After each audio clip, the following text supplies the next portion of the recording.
प्रभारी जी से विनती कर रहा हूं कि वो आए और अपना उद्बोधन हमारे मध्य में रखें।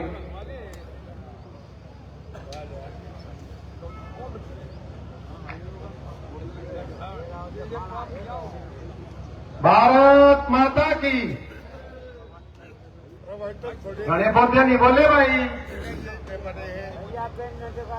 भारत माता की। भारत माता की। ओ भाई हमारे क्या बैठे हैं। आज के इस विशेष कार्यक्रम में उपस्थित महामहिम आदरणीय श्री आचार्य देवव्रत जी, राज्यपाल गुजरात, विधायक पवन खरखोदा जी, सम्मानित मंच, मेरे सामने उपस्थित बुजुर्गों, नौजवान साथियों और मातृशक्ति, आज का ये कार्यक्रम प्राकृतिक खेती स्वस्थ किसान समृद्ध भारत, इसका मूल मंत्र ये है और सार ये है कि प्राकृतिक खेती जो पहले कराया करते आपा, कीटनाशक, डीएपी, यूरिया पहले जहां एक एक कट्टा डाला करते, आज मेरा ख्याल कंपटीशन में वो उसका आगे और हमारी जमीन जो खेती लायक प्रॉपर तरीके से होती थी, हर से भी जुताई होती थी, आज तो रोटावेटर चलता है और 9 इंच के नीचे जमीन पाठा मार ले और उसमें फिर सारे के सारे केमिकल ये चीजें हम डालने का काम करते हैं, जिससे स्वास्थ्य पे फर्क पड़ता है, सेहत पे फर्क पड़ता है।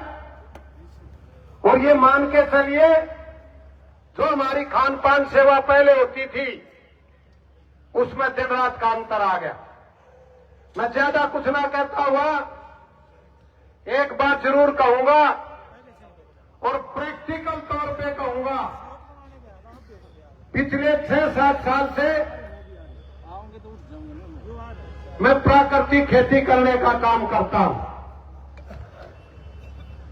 वो हरियाणा में भी, पंजाब में भी और हिमाचल प्रदेश में भी, और तकरीबन 400 एकड़ के करीब। मैं बड़े दावे के साथ प्रैक्टिकल तौर पे कह सकता हूं कि 2 साल अगर आप ये कीटनाशक, ये खाद छोड़कर गोबर का खाद और प्राकृतिक खेती में जीवामृत वगैरह पशुपालन साथ में रख के अगर वो करने का काम करेंगे तो 2 साल में उतने तो धान पैदा होंगे, उतने गेहूं पैदा होंगे, उतनी दालें पैदा होगी, उतनी दलहन पैदा होंगे। तो मैं सभी किसान भाइयों से प्रार्थना करूंगा कि आप इस बात का विशेष ध्यान रखें। मोदी जी ने जो बजट पेश करवाया उसमें भी किसान के लिए इस बात के ऊपर जोर दिया गया। ये बहुत अच्छी, बहुत बढ़िया बात है कि हम दोबारा से मुख्य धारा में जुड़े। आप सबका बहुत बहुत धन्यवाद।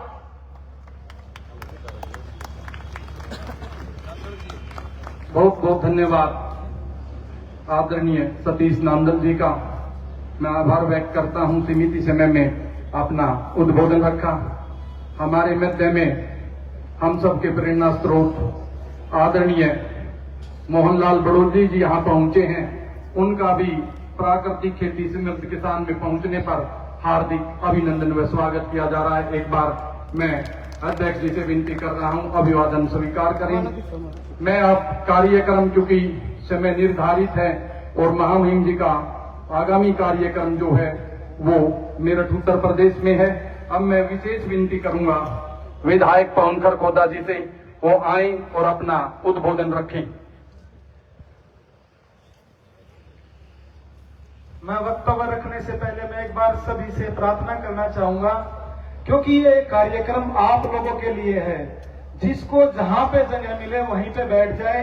1 घंटा अगर आप लोगों ने माननीय महामहिम जी के भाषण को अगर आपने ध्यानपूर्वक अंदर अपने आत्मसात कर लिया तो वो पूरे जीवन पर्यंत वो बातें आप लोगों के काम आएंगी। परम आदरणीय,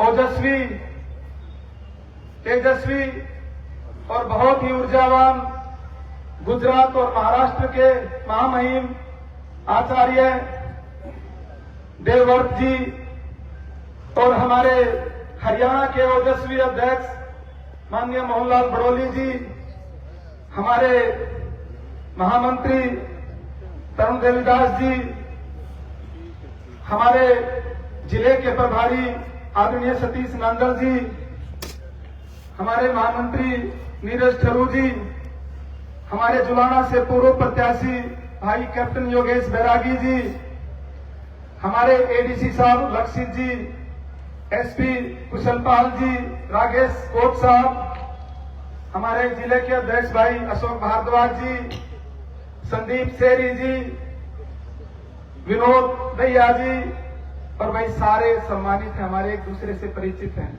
सम्मानित मंच को वंदन और मेरे सामने मेरे सभी बड़े बुजुर्गों, नौजवान साथियों, मेरी मातृशक्ति सभी किसान भाइयों को चरण वंदन। आज का ये कार्यक्रम केवल एक कार्यक्रम नहीं है, ये कार्यक्रम हमारे किसानों को ऊर्जा देने के लिए है, उस धरती माता को याद करने के लिए है जिसकी वजह से आज हम यहाँ पर हैं। क्योंकि मैं यहाँ पर एक विधायक के रूप में नहीं खड़ा हुआ, आपका भाई, आपका बेटा, आपका सेवक बनकर के आप लोगों के बीच में खड़ा हूँ। एक किसान का बेटा मैं भी हूँ, क्योंकि हम भी किसानी और खेती करते हैं। मेरे पिताजी मेहनतकश किसान हैं और मुझे जब भी मौका मिलता है, जब भी समय मिलता है, उनके साथ जाकर के खेत में हाथ बटाता हूँ। मैंने मिट्टी की खुशबू को महसूस किया है कि मिट्टी की खुशबू क्या होती है। और जब आप खेत में मेहनत करते हो, धरती माता में मेहनत करते हो, तो उस मेहनत में जो आपके किसान के पसीने की जो महक है वो आप अपने अंदर आत्मसात करते हो। क्योंकि किसानों के लिए केवल धरती मां केवल फसल उपजाऊ का माध्यम नहीं है, ये किसानों के लिए किसानों के धर्म का तीर्थ है। अगर मैं ये कहूं कि हमारे पूर्वजों के कि अगर कोई किसानी के अगर त्याग का कोई यज्ञ है तो वो हमारी धरती माता है। अगर किसानों के बलिदान का सबसे बड़ा अगर कोई विश्व का अगर विश्वास का कोई विद्यालय है तो वो हमारी लिए धरती माता है। क्योंकि ये धरती माता हमारे लिए माँ भी है, इसलिए हम गर्व से धरती माँ कहते हैं। और हरियाणा की सभ्यता संस्कृति तो ऐसी है कि जहाँ पर हम आपस में दिन में 10 बार मिलते हैं तो 2 बार राम का नाम लिया जाता है। अन्य किसी राज्य को उठा करके देख लो, कहीं पे सीताराम बोला जाता है, कहीं पे जय श्री राम बोला जाता है। पूरे विश्व में हमारा हरियाणा ही ऐसा है जहाँ पर 2 बार राम राम बोला जाता है। तो ये हमारे लिए गर्व की बात है। और आचार्य देवव्रत जी हमारे बीच में आए हैं। मैं आज एक घोषणा करता हूं, आचार्य देवव्रत जी को साक्षी मान करके, और ये प्रतिज्ञा करता हूं, ये संकल्प लेता हूं कि आज से मेरा पूरा परिवार प्राकृतिक खेती करेगा। और जितने भी हमारे किसान भाई हैं, मैं आज से ही कह रहा हूं कि हम आज से ही प्राकृतिक खेती करना शुरू करेंगे। जितने भी हमारे किसान भाई आए हैं, इनसे भी मेरा आग्रह है कि हमें प्राकृतिक खेती करनी है, हमें फसल भी बचानी है, हमें नस्ल भी बचानी है और हमने अपनी किसानी को भी बचाना है। बुजुर्ग और साथियों, यहाँ से संकल्प लेकर के जाएं, क्योंकि जहाँ पे संकल्प होता है उसका कोई भी विकल्प नहीं होता, और जिसका कोई भी विकल्प नहीं होता वहाँ पे जीत निश्चित नहीं सुनिश्चित हो जाती है। इसलिए अपने आने वाली पीढ़ियों को अपने इतिहास के बारे में बताने के लिए यहाँ पे संकल्प लेकर के जाएं।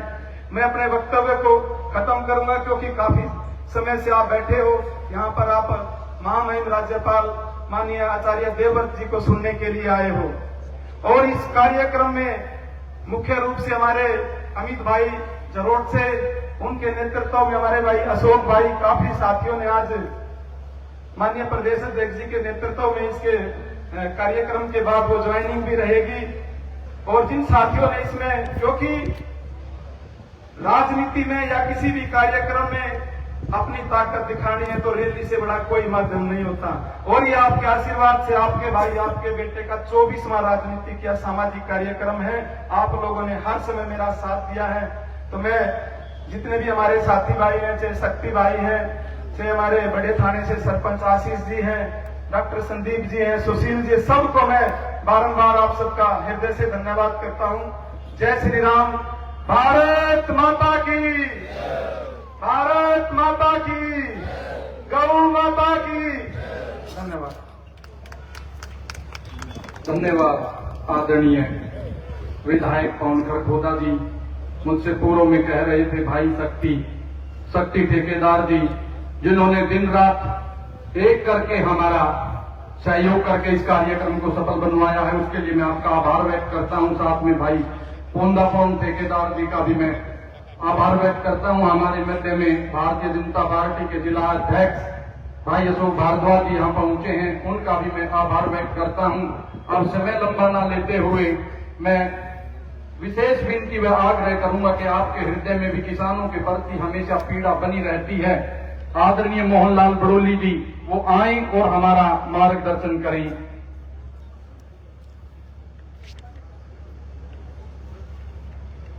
भारत माता की। सभी एक बार जोरदार देकर भारत माता की। जय जवान, जय जवान। आज अपने बीच में महामहिम राज्यपाल आचार्य देवव्रत जी यहाँ उपस्थित है। एक बार जोरदार तालियों के साथ सभी की तरफ से हार्दिक स्वागत, अभिनंदन। मैं आज इस खरखोदा की पावन पवित्र भूमि पर आचार्य देवव्रत जी का स्वागत अभिनंदन करता हूं। साथ में इस प्रोग्राम का आयोजन किया भाई पवन खरखोदा जी और हमारी पार्टी के मंचासीन सभी नेतागण, इस सभा में उपस्थित सभी पूजा के योग्य बुजुर्गों, नौजवान साथियों, पूजा के योग्य बड़ी संख्या में उपस्थित मेरी माता बहनें, चाहकार पत्रकार साथियों, आज जिस विषय को लेके गवर्नर साहब ने जो ये आयोजन किया है और हमारे देश का किसान समृद्ध होगा तो देश भी समृद्ध होगा, क्योंकि हमारे देश की आर्थिक व्यवस्था भी कृषि पर आधारित है और आज देश का सीमा जो बजट आया इस पर भी किसान समृद्ध हो, किसान मजबूत हो, किसान आत्मनिर्भर हो। किसान आत्मनिर्भर होगा तो ये देश भी आत्मनिर्भर होगा।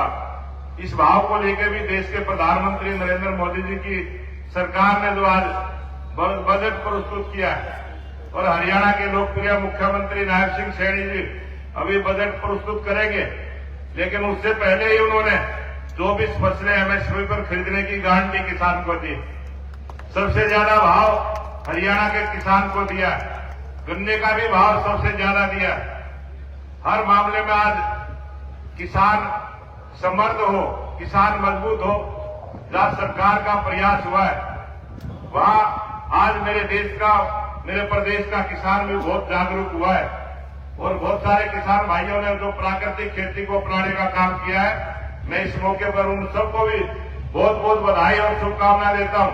प्राकृतिक खेती के माध्यम से हमारा किसान आत्मनिर्भर भी बनेगा और ये देश भी आत्मनिर्भर बनेगा। और जिस प्रकार से आज भाई पवन जी ने भी प्राकृतिक खेती को अपनाने की जो बात कही है, इस प्रकार से आज आचार्य देवव्रत जी हमारे बीच में आए। बहुत सारे किसान आज इस प्रकार का संकल्प लेके जाएंगे और हरियाणा का किसान समृद्ध बनेगा, विकसित बनेगा और इस देश को आत्मनिर्भर बनाने में बहुत बड़ी भूमिका हरियाणा के किसान की रहेगी। इसी आशा और निवेदन के साथ आप सबका बहुत बहुत धन्यवाद। जय हिंद, जय भारत।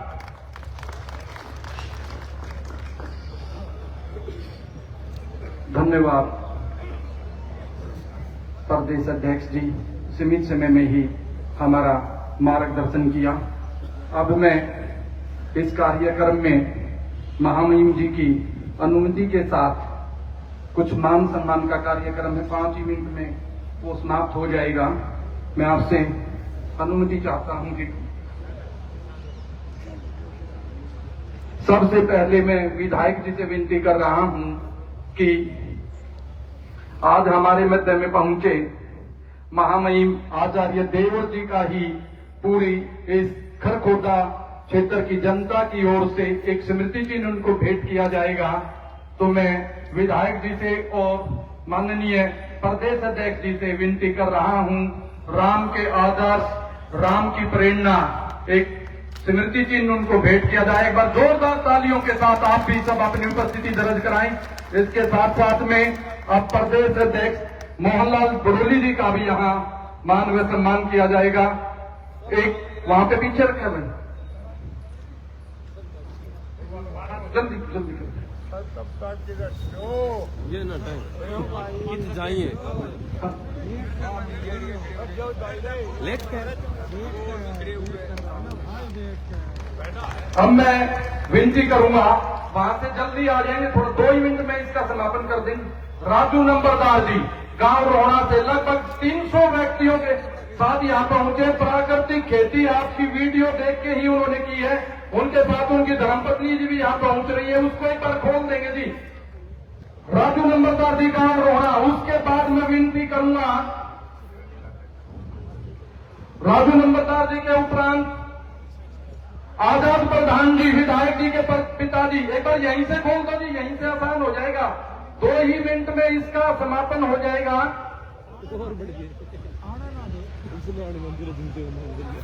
राजू नंबरदार जी से मैं विनती कर रहा हूं, एक बार वो मंच के सामने आ जाएं जल्दी से। उसके तुरंत बाद सत्यप्रकाश नंबरदार जी, प्राकृतिक खेती से सत्यप्रकाश नंबरदार जी, डेयरी फार्मिंग, लगभग 700 पशु उनके पास है, गाय है, भैंस है। एक बार जोरदार तालियों के साथ। अभी कोठा रात वहीं रहेंगे, कोठा वहीं रहेंगे।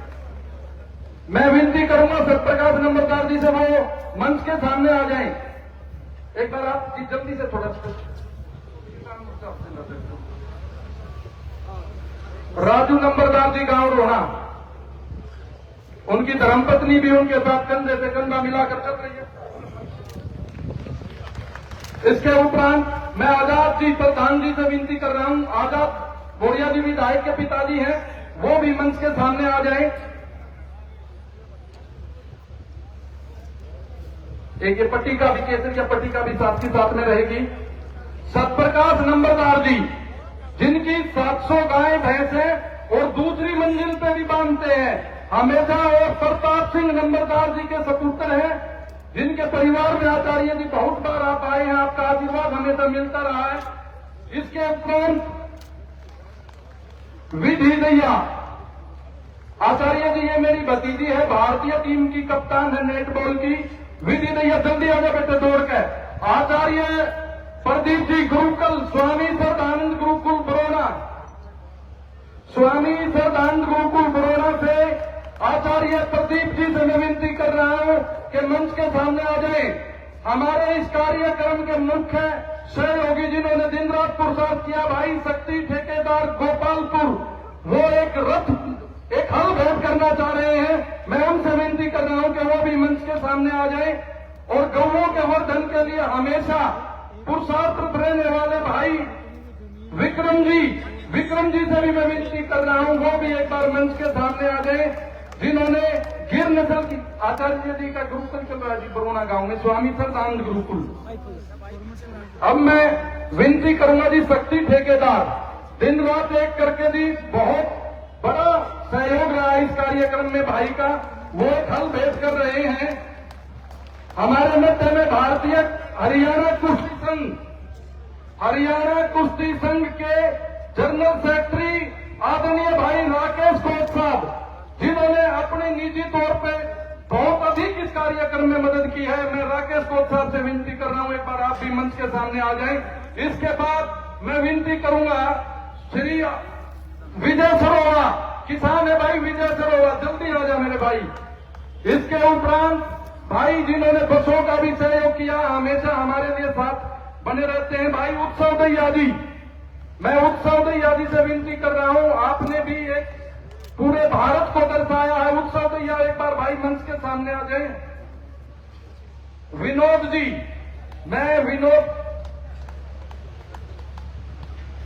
मैं अटगावा के प्रधान विनोद जी से विनती कर रहा हूं, आप भी एक बार मंच के सामने आ जाएं। अटगावा के प्रधान भाई उत्सव दैया जी, विजय सरोवर का दे दो भाई। उसके उपरांत उत्सव दैया जी, कोई भाई उत्सव जी आप मंच के सामने आ जाएं एक बार। और भारत के नक्शे पर आपने महामहिम जी के जो आदर्श हैं उनको रखा है। अब मैं विनती करूंगा प्रतीक कौशिक जी से कि एक बार आप भी मंच के सामने आ जाएं। विनोद सरपंच जी अटगावा के प्रधान भी हैं। विनोद जी यदि मेरी आवाज सुन रहे हैं तो एक बार आप मंच के सामने आ जाएं। श्री आशीष दैया जी प्रधान सरपंच एसोसिएशन, आशीष जी।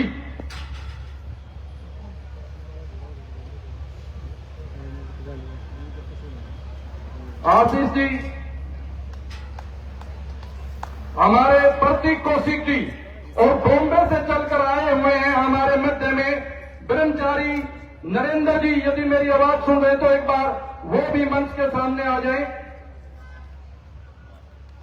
अब आशीष जी एक रहेगा जी बस, आशीष जी थोड़ा जल्दी आ जाएं। अब आर्य इसको यहीं की यहीं समापन की ओर लेके जा रहे हैं। आर्य समाज रोहना की ओर से एक स्मृति चिन्ह भेंट किया जा रहा है। आर्य समाज रोहना की पूरी टीम, शिवा पोंदा भाई जिसके नेतृत्व में आज यह कार्यक्रम सफलता की ओर बढ़ रहा है, मैं आपका भी विशेष आभार व्यक्त करूंगा। आचार्य जी रोहना से लगभग 300 की संख्या में यहां पहुंचे, एक बार जल्दी आ जाए। इसके साथ साथ में मेरे मार्गदर्शक, मेरे गुरु आदरणीय कुश्ती कोच ओम प्रकाश दैया जी जो इस कार्यक्रम के हमारी जगुत्थान खेल शिक्षा समिति के संयोजक हैं, एक स्मृति चिन्ह भेंट करेंगे। उसके साथ साथ यह कार्यक्रम आप मान व सम्मान का यही देवेंद्र ब्रह्मचारी जी हो तो एक बार आ जाएंगे।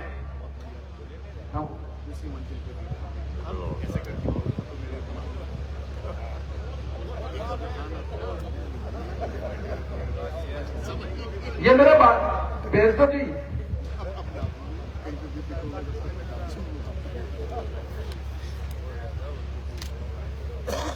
दरियाव सिंह के सुपुत्र ये जी पवन है गांव से, ये शिवाजी आर्य समाज मंदिर में अभी फिलहाल यही सेवाएं दे रहे हैं, यही काम कर रहे हैं।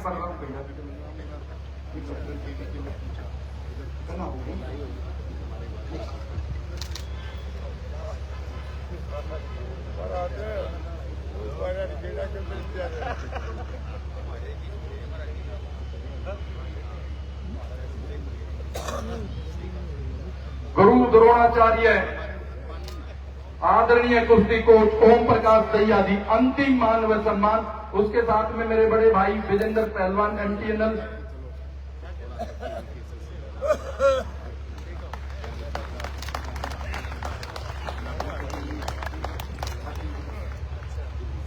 ये हमारी जगुत्थान खेल शिक्षा समिति की ओर से था। अब मैं विशेष विनती करूंगा, आज के कार्यक्रम के मुख्य अतिथि जिलाध्यक्ष विजेंद्र मलिक जी भी यहाँ पहुंचे हैं, उनका भी यहाँ पहुंचने पर हार्दिक अभिनंदन व स्वागत है। आप महाराज गांव से ही हैं और 6 मार्च को महाराज गांव में हमारा प्राकृतिक खेती समृद्ध किसान सम्मेलन होने जा रहा है। अब हमारे आज के कार्यक्रम के मुख्य अतिथि हमारा मार्गदर्शन करेंगे। एक बार बैठे बैठे जोरदार तालियों के साथ महामहिम जी का सभी की जोरदार तालियां होनी चाहिए। एक बार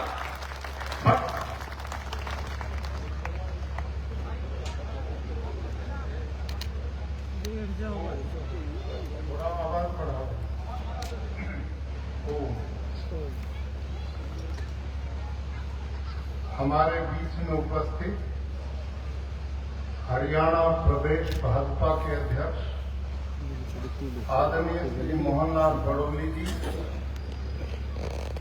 और आज के इस कार्यक्रम के संयोजक और खरखोदा के लोकप्रिय विधायक सम्मानीय भाई श्री पवन खरखोदा जी, अनाज मंडी के प्रधान श्री नरेश दैया जी, हमारे प्रभारी आदरणीय श्री सतीश नांदल जी, विनोद दैया जी सरपंच गोपालपुर, मान्य श्री सुरेश दैया जी अध्यक्ष दैया सोसाइटी और इस मंच का संचालन कर रहे प्रियवर श्री सोमवीर आर्य जी, मान्य श्री अशोक भारद्वाज जी जिला भाजपा अध्यक्ष, माननीय श्री राम कुमार कटारिया जी प्रदेश प्रवक्ता और प्रशासन के समस्त अधिकारीगण, एसपी महोदय और हमारे एडीसी श्री ललित सरीन जी और बहुत बड़ी संख्या में उपस्थित इस क्षेत्र के सभी सम्मानित किसान भाइयों और आदरणीय मातृशक्ति, आज आपके बीच में आकर मैं अपना सौभाग्य समझता हूं और बहुत बड़ी संख्या में यहां पर आर्य समाज से जुड़े हुए लोग भी उपस्थित हैं, सन्यासी उपस्थित हैं। उन सब का भी मैं हार्दिक अभिनंदन और स्वागत करता हूं। एक जमाना था कि जब पुराना रोहतक जिला पूरा आर्य समाज और गुरुकुलों से परिपूर्ण क्षेत्र था। यहाँ के गांव-गांव में अखाड़े चलते थे। सामने दे दूंगा भाई। कोई युवा किसी भी प्रकार का व्यसन नहीं करता था। लोग बड़े सदाचारी, सात्विक, और वो परंपरा आज भी इस इलाके में बहुत गांव में चलती है। रोहना गांव के ये पहलवान अभी मंच पर आए थे।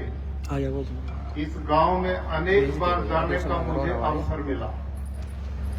गांव में अखाड़ा चलता है, हवन यज्ञ होता है, गांव के अंदर लोग व्यसनों से मुक्त रहते हैं और लोगों को प्रेरणा देते हैं। तो ऐसा अभियान पूरे हरियाणा में एक समय गुंजायमान होता था। भाइयों और बहनों, सदाचार की जिंदगी, पवित्रता का जीवन ही सुखकारी होता है। किसी भी प्रकार के नशे हमारे शरीर को भी खराब करते हैं, बुद्धि को भी खराब करते हैं। आदमी का जीवन पवित्रता और सदाचार का होगा, दुनिया में सम्मान भी मिलता है और सुखी भी रहता है। तो आप सबसे मेरा आग्रह रहेगा, एक बहुत अच्छी विचारधारा गुजरात की धरती से एक महापुरुष ने, जिनका नाम स्वामी दयानंद सरस्वती था, उन्होंने हरियाणा की जनता में बहुत बड़ी जागृति उस समय पैदा की थी। हजारों आजादी के दीवाने इस देश में पैदा किए थे और गांव-गांव में गोपालन होता था। किसी भी प्रकार के नशों से दूर हमारा समाज था। वो पवित्रता बराबर बननी चाहिए। जिन घरों के बालक आज्ञाकारी होते हैं, पवित्र जीवन जीते हैं, बुराइयों से दूर रहते हैं, वो परिवार सदा उन्नति करते हैं। और इस विचार का प्रचार गुरुकुलों के द्वारा, बेटियों के गुरुकुलों के द्वारा इस पूरे क्षेत्र में बड़ा व्यापक रूप से चला था। यहां महात्मा फूल सिंह जी, जिन्होंने बेटियां का गुरुकुल यहां पर बनाया था खानपुर में, गुरुकुल भैंसवाल यहां पर नजदीक चलता था मटिंडू, और इस प्रकार के आयोजन इस समाज के निर्माण का बहुत बड़ा कारण होते थे।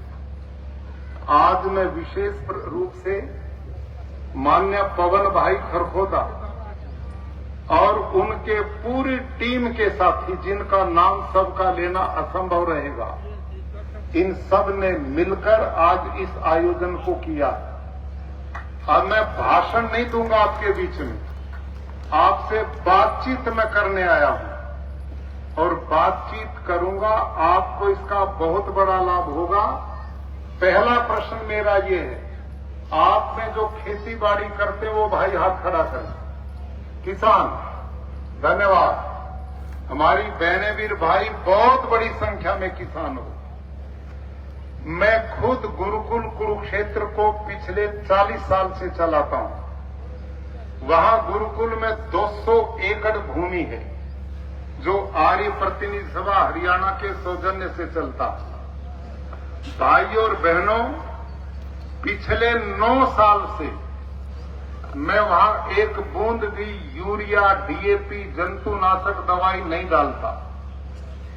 और 9 साल पहले जितना यूरिया डीएपी आप डालते हो इससे ज्यादा मैं डालता था, लेकिन उसका परिणाम धीरे धीरे हमारी बहुत बड़ी जमीन बंजर हो गई, उत्पादन घट रहा था।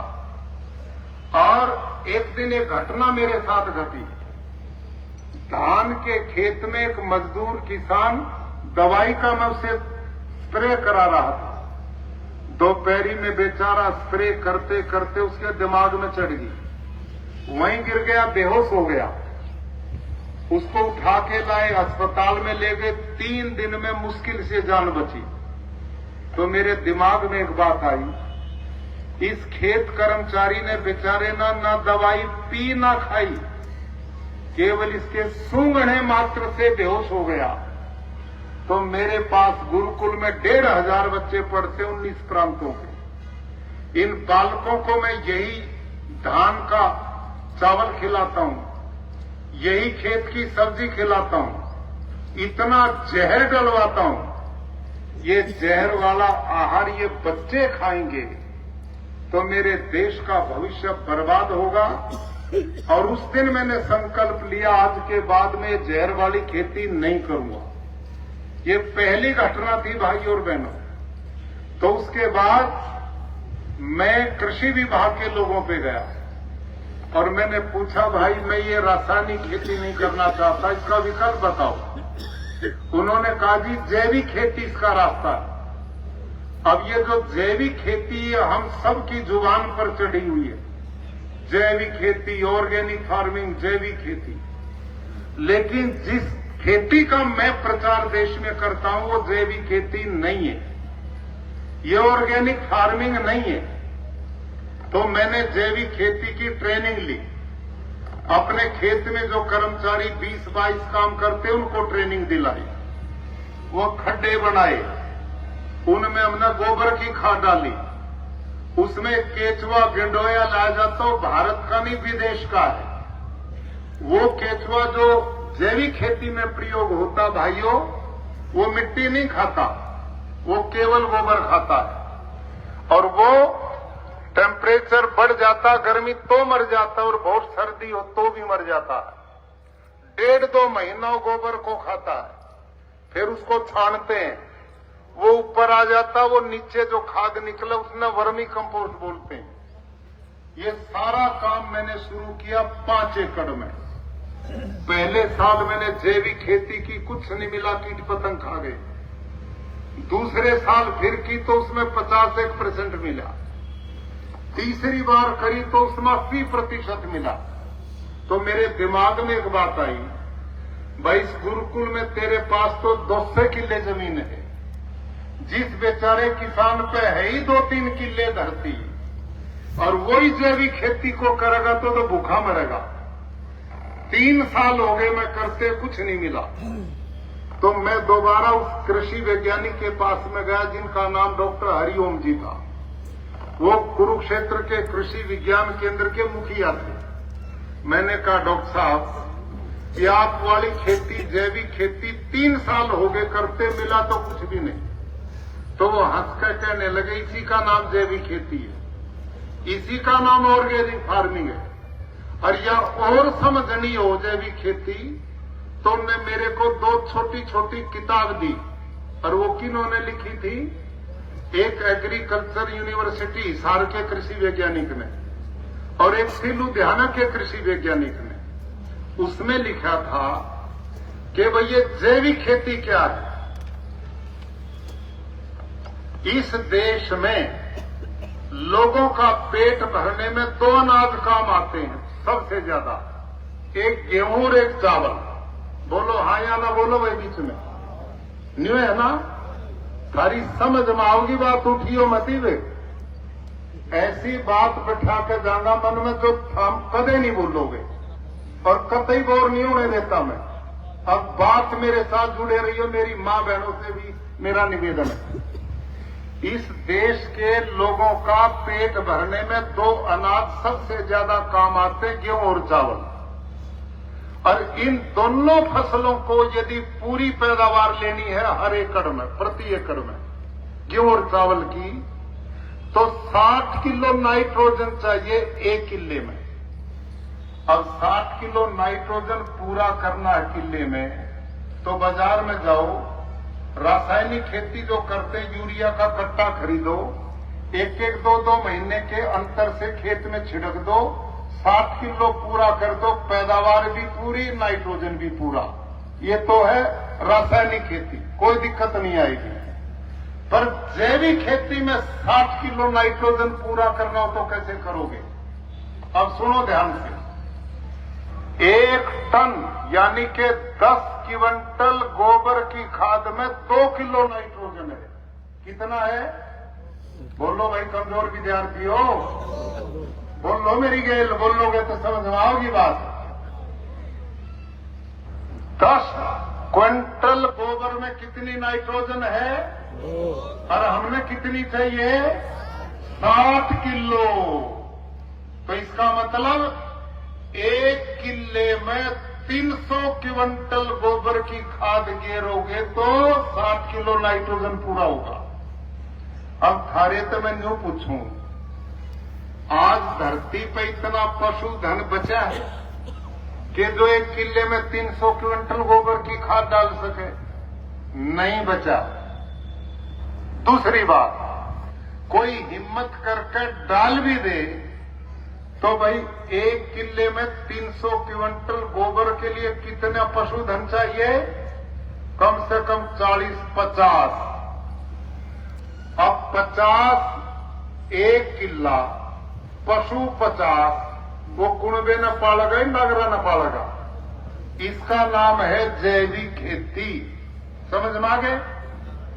अगली सुनो, अब उस किताब में लिखा था भाई जो किसान 300 क्विंटल गोबर की खाद नहीं डाल सकता तो वो 150 क्विंटल वर्मी कंपोस्ट जो केचुए की खाद बनावे ना, ये वह 150 क्विंटल भी उतना ही काम करेगी। अब मैं यूं पूछूं, भाई 300 क्विंटल के लिए 50 पशु चाहिए थे और इस वर्मी कंपोस्ट के लिए 25 चाहिए। 25 के थोड़े किले में 25 पशु पड़ जाएंगे के और कुंबा पड़ेगा के? तो ये है जैविक खेती। अगली बात, इतनी गोबर की खाद जब खेत में डालोगे तो इसमें इतना खरपतवार जमेगा, सारा दिन खुरपा लेकर बैठे रहिए, वो ही नहीं निकल के दे, सारी लेबर उसमें खत्म हो जाएगी। है ना समझ में आ रही बात? अगली बात, इतना गोबर की खाद जहां पड़ेगी तो उसमें गैस निकलती जिसका नाम है मीथेन, 22 कार्बन डाइऑक्साइड से 22 गुना खतरनाक है पर्यावरण के लिए, हवा के लिए। तो ये है जैविक खेती। और इस खेती का प्रचार भारत सरकार, प्रदेश सरकारें पिछले 30-40 साल से कर रही हैं, लेकिन लोगों में लोकप्रिय नहीं हुई। लोगों ने अपनाया नहीं। क्यों नहीं अपनाया? क्योंकि उसमें ना तो खर्चा घटा था, ना मेहनत घटे थी और ना पैदावार बढ़े थी। इसलिए उसने कोई किसी ने स्वीकार नहीं किया। और मैंने भी यह करके देखी, औरों ने भी करी, कुछ मिला नहीं। ये तो है जैविक खेती। तो जैविक खेती नाम नहीं, मैं जिस खेती का प्रचार करता हूं उसका नाम है प्राकृतिक खेती, नेचुरल फार्मिंग। अब प्राकृतिक खेती क्या है इसको समझो। आप कभी जंगल में गए भाई लोगों? जंगल में गए थे? अच्छा बताओ, जंगल में हजारों तरह के पेड़ पौधे खड़े, बताओ जंगल में यूरिया कौन डाल रहा है? बोलो।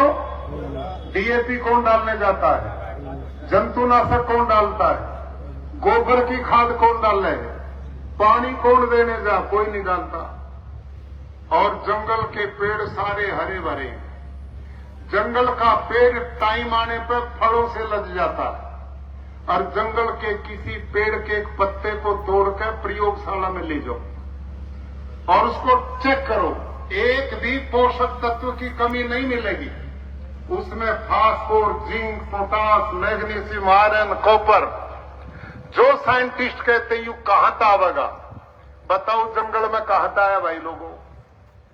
वो जंगल में कहां से आया? वो जंगल में इसलिए आया है कि जंगल में हमारे जैसे समझदार लोगों की पहुंच नहीं हुई है। वो हमारे तक बचा हुआ, प्रकृति में बचा हुआ वहां कुदरती सारा सिस्टम है। कुदरती, उसमें क्या कुदरती? उसमें केचुआ गिंडोए का भंडार है, उसमें सूक्ष्म जीवाणुओं का भंडार है। वहां पत्ते पड़कर उसी में मल्चिंग गल सड़कर बायोमास में बदल जाते, इसका भंडार है। सारी धरती का ऑर्गेनिक कार्बन जंगल में 2.5 से 3% तक है। ऐसी व्यवस्था भगवान की वहां कुदरती है। जो नियम जंगल में काम करे वही नियम हमारे खेत में काम करना चाहिए। इसका नाम प्राकृतिक खेती है, ये नेचुरल फार्मिंग है। और इसका तरीका मैं आपको बताऊंगा।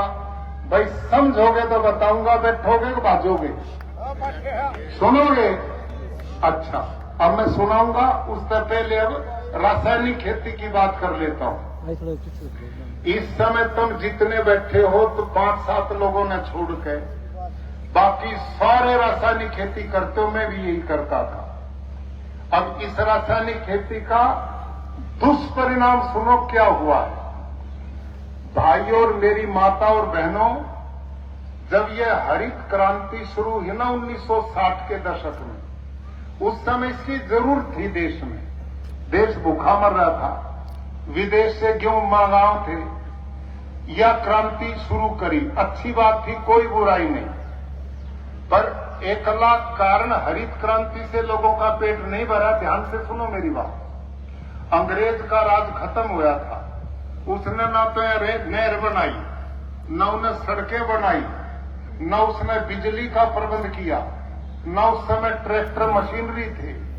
धरती पर जंगल थे, हड़ता हुआ जंगल नहीं टूटने थे। बोने खाने की धरती बहुत थोड़ी थी, आदमी घने संतोषी थे। थोड़ा बहुत बो दिया, खान जोगा हो गया।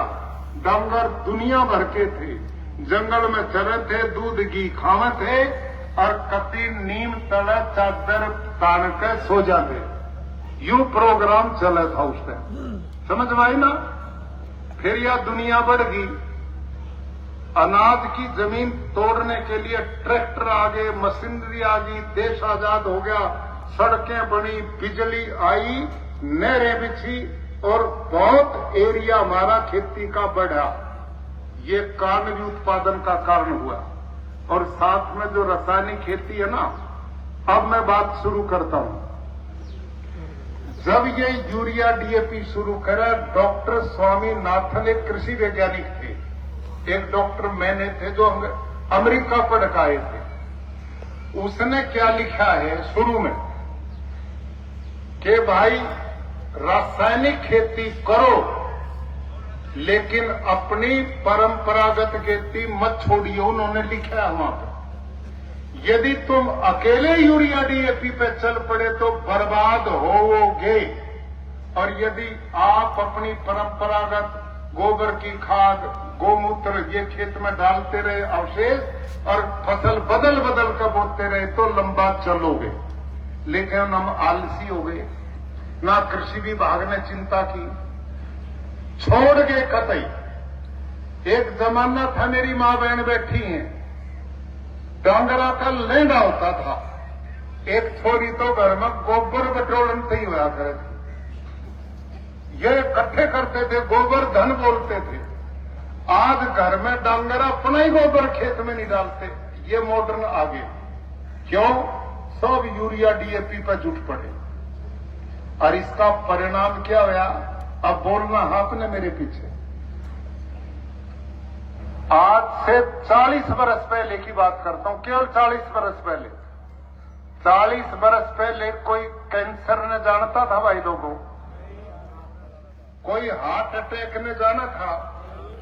किसी का शुगर हो गया जाना था? किसी ने किडनी बदलवानी पड़े थी?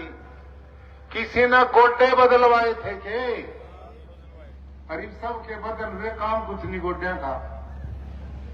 एक आड़ी 40 किलोमीटर चलना था दिन में बुढ़ा पीछे, उसके तो गोड्डे बदले नहीं। अरे यहाँ कुछ नहीं करते, गोड्या का सारे लाइन में बैठे बदलवानते। क्यों भाई, ये प्रोग्रेस कहता ही या उन्नति कहता ही? ये सारा का सारा जो खेतों में यूरिया, डीएपी, जंतुनाशक जो डाल रहे हो ना, इसने सबके शरीर खोखले बना दिए, सब अंग अंदर से कमजोर बन गए, बर्बाद हो गए। अरे आज से कुछ साल पहले हार्ट अटैक आवा था तो 60 साल पीछे नंबर पड़ा था, आज तो 20-30 साल के छोरे में आ गया। और पहले आवा था हार्ट अटैक, एक झटका आया भाई, संभल जा, फिर दूसरा आया, तीसरे पर नंबर पड़ा था ना, अरे तो पहला आवे है, अस्पताल तक जाने ही नहीं देता, वही काम खत्म हो रहा कि नहीं? ये बात गोड्डा निवाण जाओ हो कि 50% मौतें कैंसर से हो रही है कि नहीं? ये सब कारण क्या है? और छोटे छोटे बालक जिनने ना नशा करे, ना दारू पी, ना उल्टे काम करे, उनका भी कैंसर हो रहा, डंगरा का भी कैंसर हो रहा। यूरिया, आज यहां एक स्क्रीन नहीं है, नहीं मैं उस पर दिखाता तुमने। अभी 1 महीना पहले एक दैनिक भास्कर अखबार है, आपके पढ़ते होंगे, उसके पहले पेज पे इतनी बड़ी एक रिसर्च पेपर छपया है अभी, और उसमें क्या आया है, कुछ वैज्ञानिकों ने 105 माताएं ली जिन्होंने बच्चों को जन्म दिया था, 1.5-2 महीने के बालक थे सारियों के पास, और वह मां अपना दूध उन बालकों को पिला रही थी। 105 माओं का दूध उन्होंने इकट्ठा किया अलग अलग, और लेबोरेटरी में लेकर चेक कराया, के पाया, सुनो ध्यान से, 105 में से 105 ही माताओं के दूध में यूरिया पाया, पेस्टिसाइड कीटनाशक पाए, डिटर्जेंट पाए, जहर पाए। अरे लोगों, बालक के लिए मां का दूध सबसे सुखदायी होता है, और कोमल बालक उन्हें पैदा होते ही जहर परोस रहे हो, ये तुम्हारी रासायनिक खेती का परिणाम है। यहाँ हार्ट अटैक, डायबिटीज, दुनिया भर की बीमारी सब इस जहर के कारण फैल गई। क्यों फैली?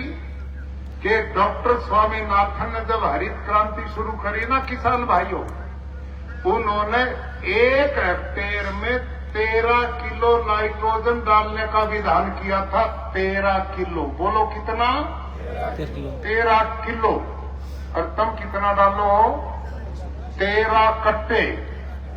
क्यों साहब? 1 किले में साल में 13 कट्टा का नंबर पड़ा है। और एक और कमाल चल रहा भाई, सरपंच ने 2 गेरे, छोरे ना पता लगा तू 3 गेर का, पड़ोसी ने 4 गेर का। क्या ऑर्डर लग रही है बर्बादी की? ये सोच नहीं रहे कितना बड़ा पाप अपराध हम कर रहे हैं। और ध्यान करो उस जमाने को, मैं छोटा था, एक किसान खाद आता था, पिताजी के साथ में खेती में जाता था, वो 10-20 किलो गेरे थे किले में उस जमाने में। और उससे पहले, मेरे से पहले तो कुल 13 किलो 2.5 किले में डालने का सिफारिश करी थी उन्होंने, और पैदावार बहुत हुई थी कि नहीं? थोड़ा खाद बहुत पैदावार होती थी। आज डाल डाल के भी पैदावार घट रही है। क्यों घट रही? इसको सुनो ध्यान से। मैं जो बात कह रहा हूं ना, ये रिसर्च की बातें, 13 साइंटिस्ट मेरे पास काम करते हैं एग्रीकल्चर के, और 5 एग्रीकल्चर यूनिवर्सिटी है गुजरात में, जिन साइंटिस्टों को सारों को मैंने इस काम पर लगा रखा है।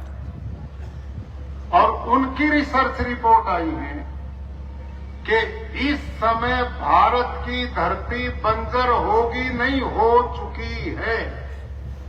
सुनो किसान भाइयों, जब डॉक्टर स्वामीनाथन ने हरित क्रांति शुरू करवाई तो न सारे देश की बोने वाली धरती की जांच कराई थी, और पाया था हमारे बोन वाली धरती का ऑर्गेनिक कार्बन 2 से 2.5% था, अर्थात जंगल की जैसे धरती थी वैसे हमारी पौन की धरती उपजाऊ थी।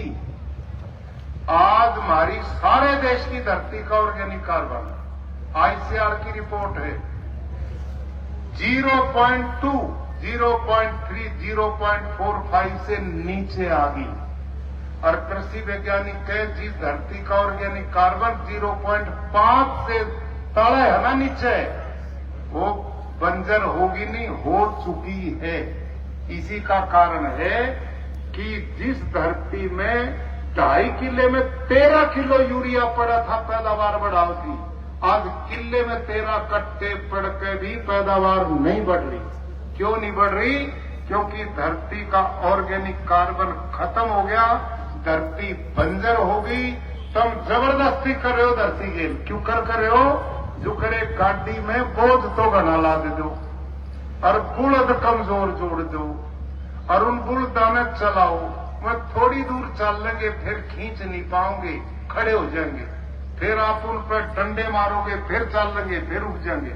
फिर चाबुक मारोगे, 2 कदम धरकर वहां बैठ जाएंगे, बसक जाएंगे और फिर उन्हें पीठ दे रही हो, उठे ही को नहीं। वो हाल आज धरती मां का हो चुका है। अब इसमें ताकत नहीं बची, अब इसमें देने की कोई ताकत नहीं, कुछ भी तत्व नहीं बचे। अच्छा ही बोलियो मेरे पीछे, ईमानदारी से बड़े बुजुर्ग लोग, भाई पड़ोस बाजरे की खिचड़ी जब बना कर थी जाटे में, ईमानदारी से बताओ पड़ोसियों ने भी पता लगा था कि नहीं उसका खुशबू का? बोलो, अब भी लगा है पता? अरे गोभी आलू की सब्जी का भी पड़ोस में पता लगा था। खावे थे ना, स्वाद आया था अनाज में। आज किसी अनाज में स्वाद नहीं बचा। क्यों?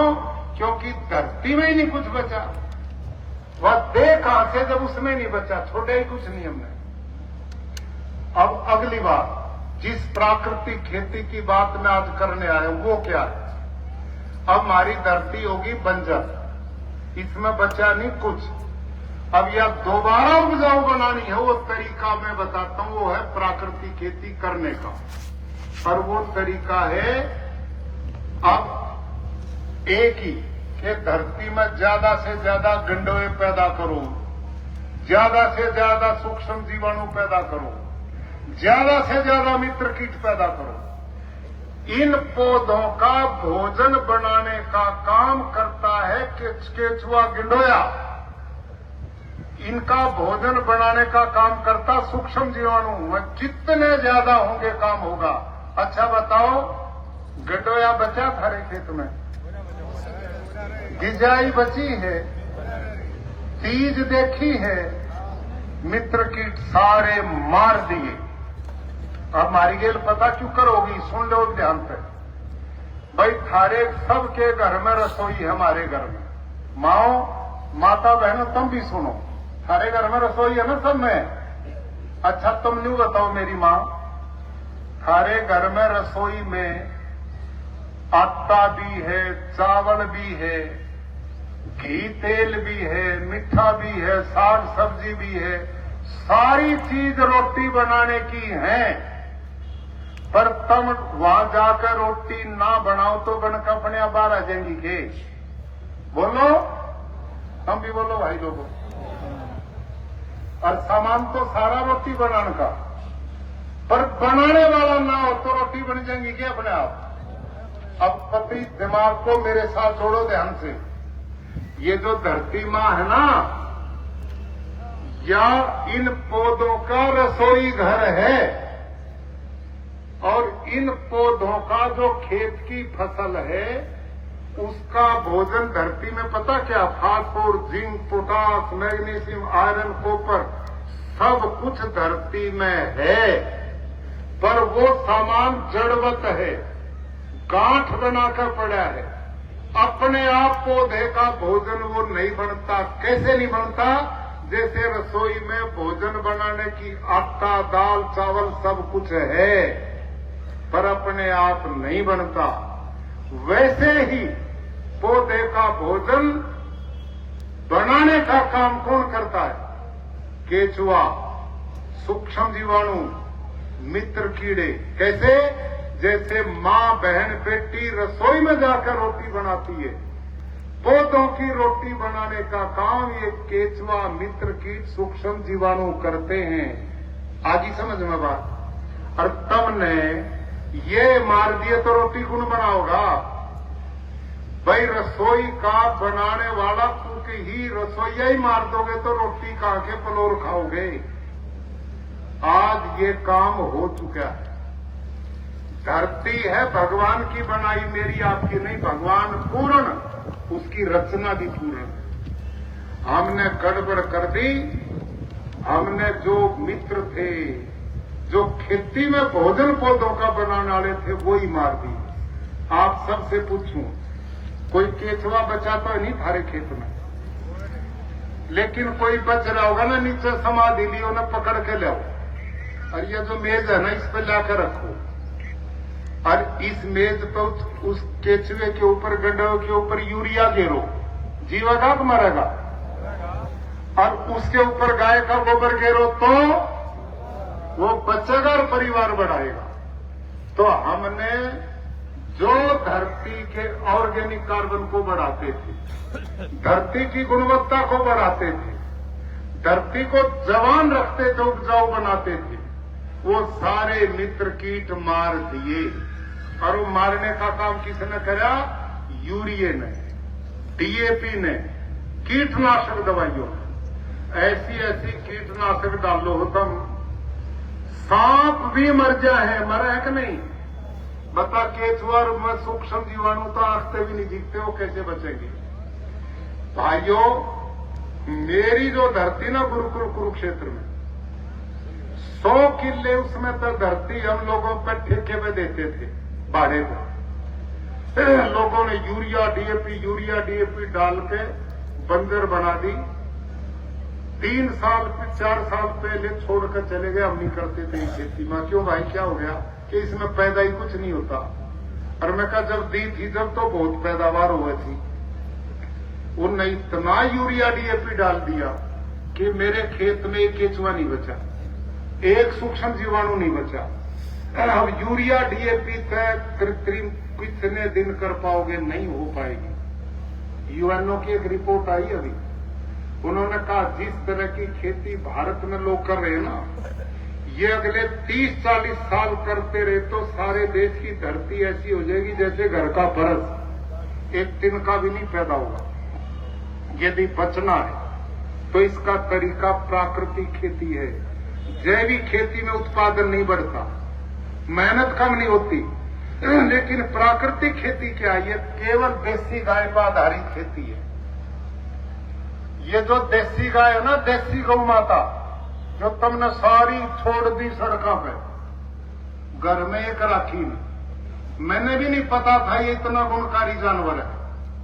पर आश्चर्य है, प्राकृतिक खेती से जब मेरा परिचय हुआ तो मैंने कृषि वैज्ञानिक है इस समय हिसार में, उनका नाम है डॉक्टर बलजीत सारण। वो माइक्रोबायोलॉजी का साइंटिस्ट है। उसको मैंने गधे का, घोड़े का, ऊंट का, बकरी का, भैंस का, जर्सी गाय का, होस्टन फ्रीजन गाय का, साहिवाल गाय का, हरियाणवी गाय का, इन सब के गोबर इकट्ठे करे मैंने, सुखाए, थैलिया में भरे और थैली पर नंबर लगा दिए। उस पर न्यू नहीं लिखा यू भैंस का, गाय का। वो मैंने अपनी डायरी में लिखा कि भाई 1 नंबर में भैंस का, 2 नंबर में ऊंट का, 3 नंबर में बकरी का, 4 नंबर में गधे का, घोड़े का। ऐसे मैंने लिखा। उस साइंटिस्ट को नहीं बताया मैंने, और उसको मैंने वह 10 थैलियां दे दी। उसने 6 महीने रिसर्च करा, 6 महीने, और उसके बाद उन्हें मेरे को एक थैली पकड़ाई और वो कहा जी ये थैली है जो धरती के बंजर पने को खोकर दोबारा नई बना देगी धरती ने। और वो पता कौन सी थी? उसमें साहिवाल हरियाणवी देसी गाय का जो गोबर था उसमें वो गुण पाए, उसमें पाए, और उसके गौमूत्र में पाए। अब देसी गाय का 1 ग्राम गोबर, 1 ग्राम, मेरी मां बहनों और भाइयों, उसमें 300 करोड़ सूक्ष्म जीवाणु पाए, 300 करोड़ 1 ग्राम में। और भैंस में पाए वो 70 से 78 लाख, और इतने पाए वो जर्सी होस्टन गाय में, और बाकी उतने पाए बुलद में भी नहीं पाए, इतने केवल देसी गौ माता में पाए। फिर मैंने एक और काम करा, ये जो तुमने सड़कों पर छोड़ रखी ना, ये पकड़वाई मैंने, और देसी गाय जो सड़कों पर फैले थी उसका गोबर और भेजा उनको। उसमें वो सूक्ष्म जीवाणु 500 करोड़ तक पाए। मैंने कहा भैया इसमें इतने क्यों है, घर वाली गाय में इतने क्यों नहीं पाए? तो उन्होंने बताया जी जो दूध देती ना उसकी ताकत एनर्जी दूध बनाने में लगी तो सूक्ष्म जीवाणु 300 करोड़ रहेगी, जो दूध नहीं देती उसमें 500 करोड़ हो गए, और उसका गोबर गोमूत्र दूध देने वाली से भी ज्यादा गुणवान हो गया। ये है देसी गौ माता। अब तुम बोलो गौ माता की, बोलो गौ माता की। ना गौ पालेंगे ना दूध पीवेंगे, गौ माता की हो जाएगी। क्यों भाई यही कर रहे हो ना प्रोग्राम? सुक्की जय लग रही, फोटो बनाओ तिलक लाओ जय गौ माता की। इस तरह नहीं होगी भाई, इसको पहचानो, ये भगवान का वरदान है। न्यूजीलैंड ऑस्ट्रेलिया में रिसर्च हुई हमारे गाय के दूध पे, और उनने करी, हमने नहीं करी। हमारी गाय का दूध A2 उन्होंने बताया, अपनी का A1। हमारा तो गुणों का भंडार पाया, उनका इस काम का नहीं मिला। गोमूत्र है ना, खेती में कोई बीमारी किसी भी तरह की छोड़ता ही नहीं, नीमाटोड या मीलीबग, कोई बीमारी। आज मैं 200 एकड़ में खेती करता हूं गुरुकुल में, हमारा बीमारी आना बंद होगी। क्यों? हमारे पास 450 गाय है, उनका गोबर गोमूत्र से हम प्राकृतिक खेती करते हैं। और तरीका है, हम यूं नहीं डालते ट्राली भर भर के, इसकी जरूरत नहीं है। एक देसी गाय जिस किसान पे नाप में, वो एक गाय से 8-10 किले की खेती कर सकता है, एक गाय से। इस प्राकृतिक खेती में एक गौ माता से। बताऊं क्यों करेगा? अच्छा बताओ, गाय दूध रोज ना दे, गोबर गोमूत्र तो रोज देगी कि नहीं देगी? अब हम क्या करते हैं तरीका, आप एक ड्राम ले लो बाजार में 200 लीटर का खाली आता ना प्लास्टिक का, जहां पशु बंधन हो ना वहां धर लो छाया, और उन्हें पानी तो भर लो लगभग 180 किलो। ये जो देसी गाय है ना 24 घंटे में 8 से 10 किलो गोबर देती है, इतना ही गोमूत्र लगभग दे, ऊपर नीचे हो जाए कोई खतरा नहीं। 24 घंटे में जितना गोबर गोमूत्र वो ड्रम में घेर दो गोल कर, और उस ड्रम में 1.5 से 2 किलो घेर दो गुड़, और 1.5 से 2 किलो घेर दो किसी भी दाल का बेसन, किसी भी दाल का, और गुड़ ने अरे बेसन ने पानी में घोल लो पहले, बाहर अंदर घुलेगा नहीं, घोल कर ही ड्राम में गिर दो। और फिर क्या करना, 2-3 मुट्ठी मट्टी, खेत की ना गिरी हो, थारे खेत में नहीं बच रहा, कुछ भी हो तो बंजर है, वहां मिट्टी नहीं गिरनी, किसी पेड़ के तले की मिट्टी गिरी, क्योंकि पेड़ के तले ना यूरिया पड़ा, ना DAP पड़ा, ना जंतुनाशक, तो उस मिट्टी में जीवाणुओं का भंडार, इसलिए वो गिरनी। तो अब कितनी चीज हुई, पानी हो गया, गाय का 24 घंटे का गोबर गोमूत्र हो गया, 1.5 से 2 किलो गुड़ और इतना बेसन हो गया, और 2 मुट्ठी मट्टी होगी, बस और कुछ नहीं गिरना। अब देखो गुड़ भी किसान पैदा करे, और दाल भी किसान पैदा करे, और गाय उसके घर की गोबर गोमूत्र मिट्टी खेत की, बाजार में बताओ के लेने गए, कुछ भी नहीं। ये है प्राकृतिक खेती, इसमें खर्चा ही कुछ नहीं है। अब क्या करना, डंडा लो, 5 मिनट सवेरे और 5 मिनट शाम उसको घोड़ना है, घड़ी की सुई की तरह। यूं घोड़ोगे तो नीचे जाएंगे, जीवाणु मर जाएंगे, यूं घोड़ो ऊपर आएंगे। अब इस विज्ञान को समझो किसान भाइयों, गाय के 1 ग्राम गोबर में कितने सूक्ष्म जीवाणु बताए थे मैंने? बोलो 300 करोड़ 1 ग्राम में। तो 10 किलो गोबर में कितने होंगे बताओ? कोई लाला जी बैठा कि नहीं? हाँ, पेशाब वाला देखो हम खेती करें, साहब आता है खेती करते तो लाला जी का काम है। मना गिनवाए हैं, सुनो। 30 लाख करोड़ सूक्ष्म जीवाणु है इसमें, एक दिन के गाय के गोबर गोमूत्र। और इन 30 लाख करोड़ सूक्ष्म जीवाणु को खान ने दे दिया दाल का बेसन प्रोटीन, तो उस प्रोटीन ने खाकर में पहलवान बनेंगे, ताकतवर बनेंगे, स्वस्थ बनेंगे। और गुड़ डालोगे तो उनकी संख्या बढ़ेगी। और मिट्टी के जो डाली ना 2 मुट्ठी मिट्टी, उसके और ये जीवाणु मिलकर इनमें जामन लगेगा, जामन कल्चर। जामन समझो ना मेरी माँ बहन, 1 क्विंटल दूध में 50 ग्राम दही गेर दो सांझ ने, सारा दही बन जाएगा वो, है ना? समझ रहे हो भाई बात? तो यू काम बनेगा इस ड्राम में। अरे क्या होगा अगली सुनो ध्यान से। इस ड्राम में ये सूक्ष्म जीवाणु कितने बड़े हैं? माइक्रोबायोलॉजी का साइंटिस्ट ने बताया हर 20 मिनट में डबल होंगे। 30 लाख करोड़ इस ड्राम में, अगले 20 मिनट में कितने हो जाएंगे? 60 लाख करोड़। और अगले 20 मिनट में 120 लाख करोड़। और ये कब तक बढ़ेंगे? 72 घंटे तक बढ़ेंगे। इनकी गिनती कर ही नहीं सकते तब। फिर ये रुकेंगे, फिर मरने शुरू होंगे। इसलिए ड्रम है ना, 7 दिन बनने में लगा, 7 दिन में यू खेत में स्प्रिंकल से, ड्रिप से, नाके में छोड़ दो, 1 किले में जान दो इस पानी में। अब जब नाके तो जाओगा ना खेत में, तो धरती में तुमने छोड़ तो कुछ रखा नहीं, खत्म है सब। लेकिन उसमें भी कुछ सूक्ष्म जीवाणु बचे हुए, जब ये उनमें मिलेंगे तो इनमें जामन लगकर फिर ये मिलकर परिवार बढ़ाएंगे। और ये इतना परिवार बढ़ाएंगे कि आप कल्पना नहीं कर सकते। और जो केचुआ ना गंडोया, जो थोड़ा बहुत बच रहा धरती में यूरिया डीएपी से डरता हुआ धरती में समाधि लिए बैठा है, वो धरती ने फोड़ के ऊपर आवेगा। क्यों न पता तेरा भोजन अब मिला, वो डरता हुआ बैठा था ऊपर आएगा। और बाहर आते जब उसने ये भोजन मिलेगा तो अपना परिवार बढ़ाना शुरू करेगा। और कितना परिवार बढ़ाता केचुआ? सुनो मेरे भाइयों, आज यहां स्क्रीन कोई नहीं, मैं दिखाता आपने। मेरे गुरुकुल कुरुक्षेत्र के एक किले में 18-20 लाख केचुआ काम करता, 18-20 लाख एक किले में। और वो इतने लंबे लंबे ठाड़े हो रहे पड़ के, क्यों? उनको जहर नहीं मिलता। और वह केचुए के काम करे हैं।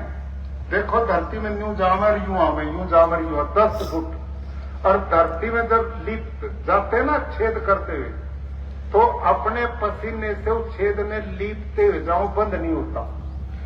10 फीट तक धरती में ऑक्सीजन जाती तो धरती का फर्टिलिटी बढ़ती है।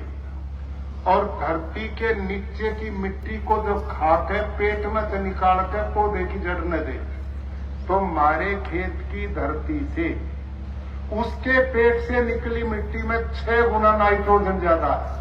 ये साइंटिस्ट कहे ना, कहां तक नाइट्रोजन आवेगा, कहां तक फास्फोरस आवेगा, कहां तक जिंक आवेगा, ये बता रहा हूं मैं। यू केचुए के पेट से निकली मिट्टी में खेत की मिट्टी से 6 गुना ज्यादा नाइट्रोजन है, 9 गुना ज्यादा फास्फोरस है, 11 गुना ज्यादा पोटास है।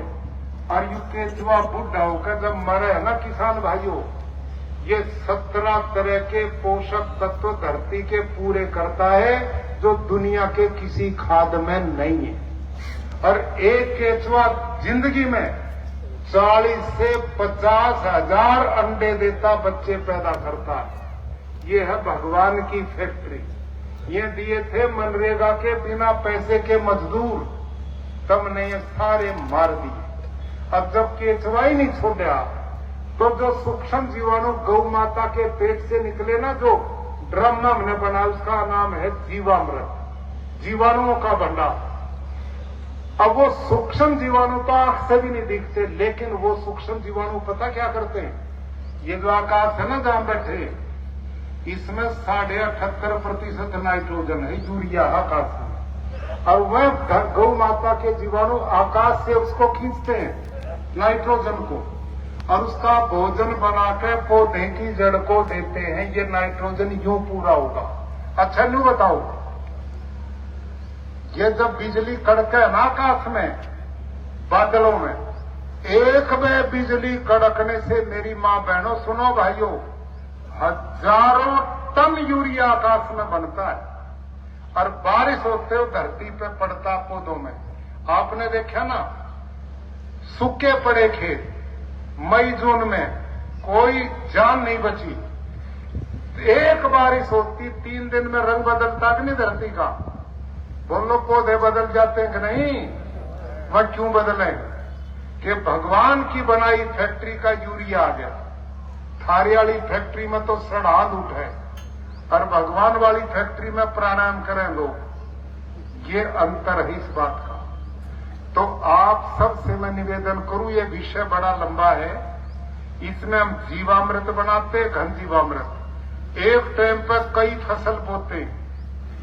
इस समय मेरा उत्पादन यहां बैठे मेरे किसान भाई पे जो प्राकृतिक खेती करते, आप उनके खेत में जाओ, गुरुकुल कुरुक्षेत्र दूर नहीं वहां वहां हरियाणा सरकार की ओर से हमारे यहां फ्री ट्रेनिंग दी जाती है। भारत के माननीय प्रधानमंत्री जी ने पूरे देश में प्राकृतिक खेती को राष्ट्रीय प्राकृतिक कृषि मिशन बना दिया। हरियाणा सरकार इस मिशन को आगे बढ़ा रही है, पूरा देश इसको आगे बढ़ा रहा है। आप सबसे मेरा निवेदन है भाई, आने वाली पीढ़ियों को यदि पानी देना है, उपजाऊ धरती देनी है, उनका जीवन सुरक्षित करना है, तो रासायनिक खेती छोड़कर प्राकृतिक खेती की ओर आ जाओ। थारी चिंता ये कि इसमें उत्पादन घटता है, जैविक खेती में उत्पादन घटता है, प्राकृतिक में उत्पादन नहीं घटता। क्यों नहीं घटता? क्योंकि हमारी खेती ऑर्गेनिक कार्बन को एकदम बढ़ाना शुरू करती है, रासायनिक धरती की गुणवत्ता को घटाती है और प्राकृतिक खेती बढ़ाती है। इसमें आपके खेतों में दोबारा केचुआ आ जाएगा, गिजाई आ जाएगी, मित्र कीट आ जाएंगे। हमारे खेत में सब कुछ आ गया, हमारी धरती ऐसी मुलायम होगी। आप खेत में निकलोगे, 5 चल जाए धरती में, और थारी धरती पत्थर होगी, बंजर होगी, पानी नहीं पीती धरती। हमारे खेत में केचुआ इतने खेत छेद बनावे हैं, कितनी बारिश हो जाओ 2 दिन में सारा पानी धरती के पेट में चला जा। बुलबुले उठते हमारे खेत में, न्यू बुलबुले, धरती पानी पी जाती है। थारी धरती पत्थर बंजर बन गई है, पानी पीती नहीं, ताले का पानी ट्यूबवेलों तक का डन लग रहे हो, वर्षा जल नीचे जागा नहीं। आने वाले बच्चे खेती तो दूर पीने का भी पानी नहीं दे जाओगे। कितने डार्क जोन घोषित हो गए हरियाणा में, जहां 10-20 फुट पे पानी था, आज वो 250-300 फुट पे चला गया। ये बर्बादी हो रही आने वाली पीढ़ियों की। आप समझो, जानो और ये ट्रेनिंग लो। हरियाणा सरकार ने भी कई जगह पर केंद्र बनाए हैं प्राकृतिक खेती की ट्रेनिंग के। गुरुकुल कुरुक्षेत्र में भी चलता है, वहां फ्री ट्रेनिंग है। अपने कृषि विभाग से मिलो और कहो भाई हमारी प्रबंध करो, ये फ्री में ले जाएंगे और ले आएंगे। 2 दिन की ट्रेनिंग सीखो और अपनी खेती को बचा लो, नहीं तो आने वाला समय सारा पैसा जो कमाओगे वो डॉक्टरों का जाओगा और बीमारियां घर घर फैल गई। भगवान ना करे घर में कैंसर हो जाए, सारे घर में शांति भंग होगी, सारा पैसा चला गया और आदमी की जिंदगी फिर नहीं बचती। ये बर्बादी इस खान पान के दोष के कारण है। चारों तरफ खाने में यूरिया डीएपी जहर मिल रहा और सारी धरती बर्बाद होगी। मैं अधिक न कहते, आज हमारे बीच में हमारे अध्यक्ष साहब बड़ोली साहब और पवन भाई खरखोदा में विधायक ने आप सबके कल्याण के लिए, आप सबके बच्चों के भविष्य के लिए, धरती माता की रक्षा के लिए, गौ माता को बचाने के लिए इस सुंदर आयोजन को किया। आप बड़ी संख्या में इसमें आए।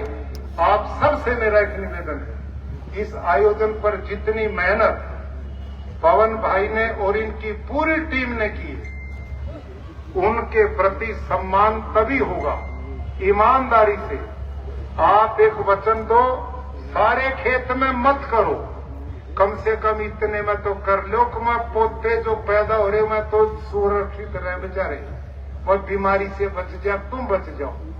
थारे पर 2 किले धरती है तो 1 बीघे में ही करनी शुरू कर दो।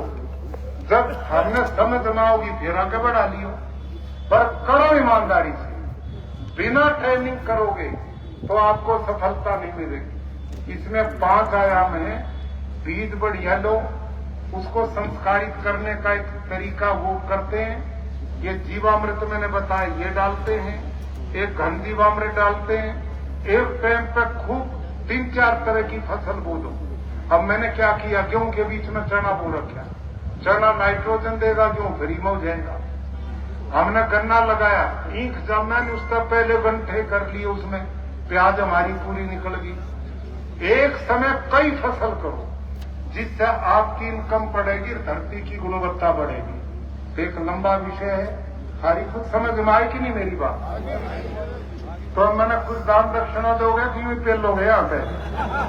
हैं? तो मेरी दक्षिणा हाथ खड़ा कर ईमानदारी से कौन प्राकृतिक खेती करेंगे? प्राकृतिक खेती करोगे?